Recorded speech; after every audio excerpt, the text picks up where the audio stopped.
सुदूरपश्चिमको एउटा यस्तो भूभाग जहाँ ताल, पाटन र आकाशले मिलेर छुट्टै संसार बनाएका छन्। त्यो ठाउँ हो रामारोसन।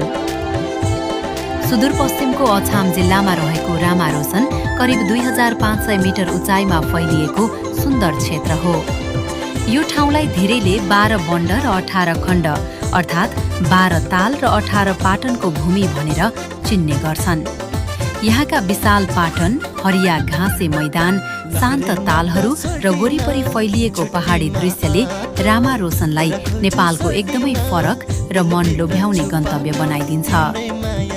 यस क्षेत्रको सबैभन्दा ठूलो ताल जिङ्ले ताल। राजा महेन्द्रले भन्नुभयो जस्तो स्वर्गकी अप्सरा भएको ठाउँमा आउन पाउँदा धेरै खुसी लागेको छ। जुन गहिराईलाई आजसम्म कुनै सरकारले, कुनै पार्टीले, यो देशले बुझ्न सकेन, त्यो गहिराईलाई बुझ्न चाहन्छौँ। त्यो गहिराई बुझ्ने पार्टी हो राष्ट्रिय स्वतन्त्र पार्टी। शिव भगवानको पाउमा आएर